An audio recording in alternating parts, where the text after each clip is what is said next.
Hi. We've got to stop AI proliferation ASCP, okay? It's got to stop. We've got to stop AI proliferation. The way it's being used, AI is not the problem, but these beings and certain people in this world, again, I'm not demonizing them in any way, but it's being used to control people and to fill people's mind, to cut people off from their connection to God. Okay. And to, and it's very disturbing.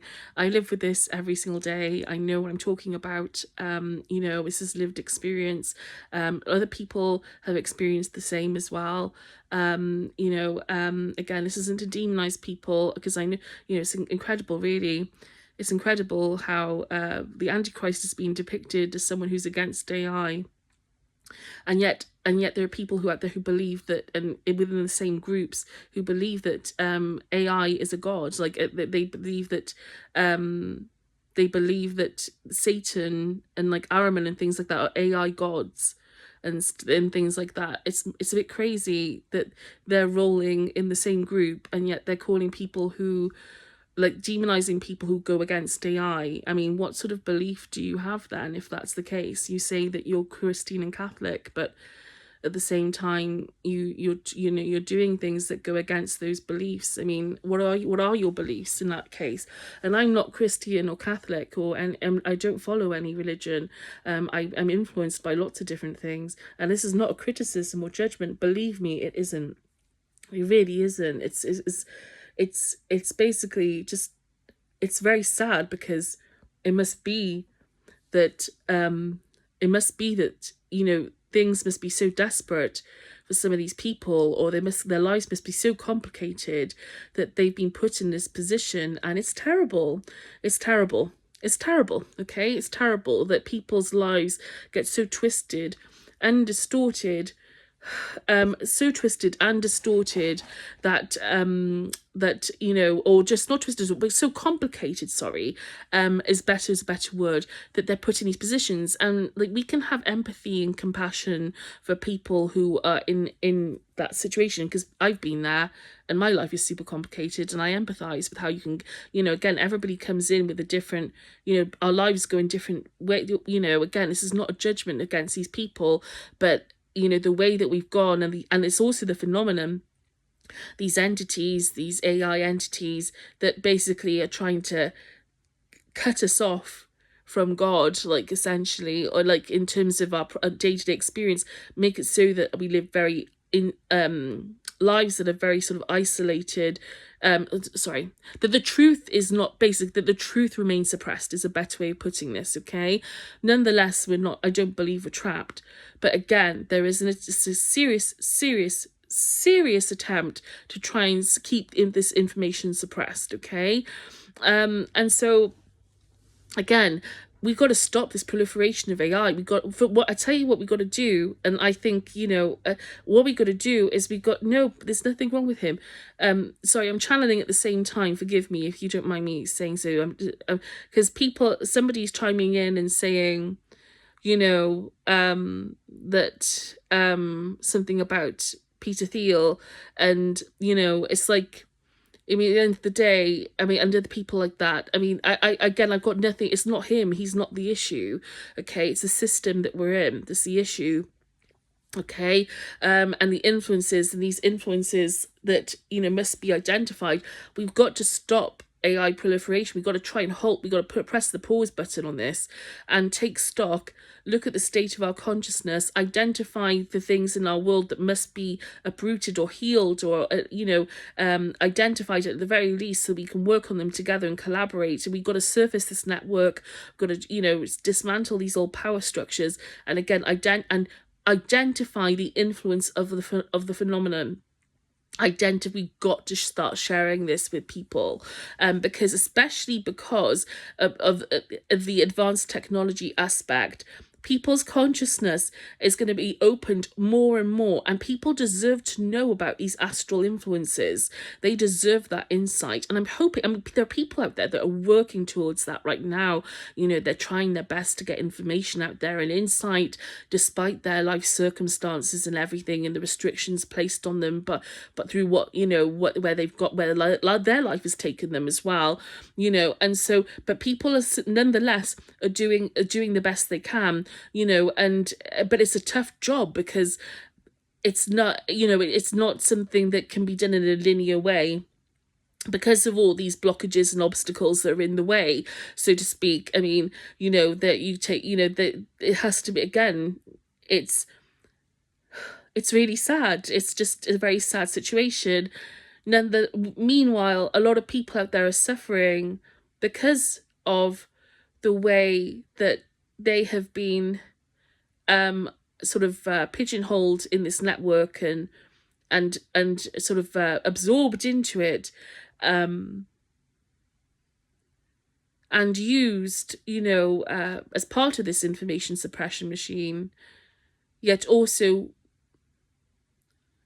I believe there are people who want to make sure that this ends as well within it too, or at least, or around in this sort of around this sort of perimeter of it. There are people who want that, who want to sort of bring people out, and this is a human rights issue. This really is fundamentally a humanitarian issue. It's a humanitarian issue. We got to look at this as if it's a humanitarian issue, okay? As if this is about people who who need our help, who need our support, which they do. They're human beings. This situation has cost a lot in terms of human life, quality of life across the planet, within and without this network. And we've got to slam the brakes on AI proliferation. We've got to, again, no automation of our defense weapon systems and things like that. All this, all these other things can wait. Like, they can really wait. All this stuff about universal basic income, automating everything, Neuralink rubbish, all this, with the greatest respect, we need to address the issue of our consciousness before we start putting chips in people's brains and things like that. Okay, we need to look at consciousness. We need to educate each other and educate people on consciousness, share insights, share courage, let people explore, become informed about that before they start doing things like going down this transhumanist road, this sort of transhumanist sort of like path. Again, they've got to start, we've got to educate people. Have got to get, I think we've got to basically heal those things first, or address those things. Let's take stock. Let's see what we've got here, and then go on with the AI side of things. Okay, rolling out AI in this way, in this and it's already happening. Like, the transhumanist thing, sadly, is already happening, but we can press the brakes on it, and again, give each other amnesty, grace, compassion. Look at this from the eyes of our creator, who loves everyone unconditionally and without exception, and no one is going to hell. No one's going to burn in hell for eternity for anything that they've done, because there are a lot of people out there. God looks at us all as its children, eternal children. There's nothing we can do that will ever stop, as Bill Hicks said. There's nothing that we can do that will ever change the fact that we are God's. God loves us unconditionally. God sees and knows why we do the things we do. God has unconditional love for each of us in that sense. Okay, so again, let's all that is, whatever you want to call, all that is God, Brahman, the creator, the one, the universal consciousness, the large consciousness field. What is it? Sorry, what is it? I forgot what Tom Cowell calls it. The wide large consciousness system. Anyway, but yeah, whatever word you want to use for it. Okay, whatever you want to use for it. Basically, you cannot change the fact that it loves its creation with just like beyond measure, like beyond beyond just, you can't get infinite, it's unconditional love, okay? And so, you know, this is an opportunity for us to take stock, and, you know, or hope, or maybe an opportunity, you know, there's an opportunity there, sorry, for us to do that. You know, if people don't take it, if people don't take it, that's fine. If people take it, that's fine. That's great as well. Obviously, we want to be strongly encouraging that. But again, if people don't want to take it, that's okay as well. Okay? If people don't want to take it, that's okay as well.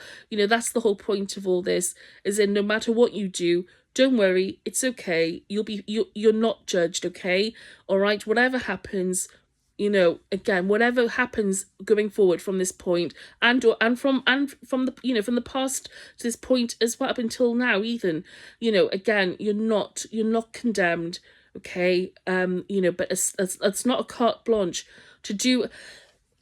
It's not a carte blanche for us to do whatever we want. Okay, it's not a carte blanche for us to do whatever we want. But the same, when I mean say that, means let's not use that as an excuse to do things that harm other people, okay? But at the same time, forgive me, just again, hopefully that gives people some impetus to sort of liberate themselves from the fear of condemnation and fear of judgment and fear of, you know, the things that keep us all trapped and separate from each other in this world. You know, liberate, because I think it's a construct. The whole idea of hell is a construct, which has been, you know, anyway, but it's, we can do without that now. Let's, you know, and look where it's got us with all this Satan stuff as well. You know, anyway, so yes, so please, let's halt the proliferation of AI, okay? Let's halt the proliferation of AI. Let's take stock. Let's put it down for a minute. Let's take stock if we can. Let's take stock. Let's just, you know, and then move forward. Let's heal. Let's surface this network. Let's heal. Let's move forward, okay? All right then, take care. Thanks. See you next video. Take care.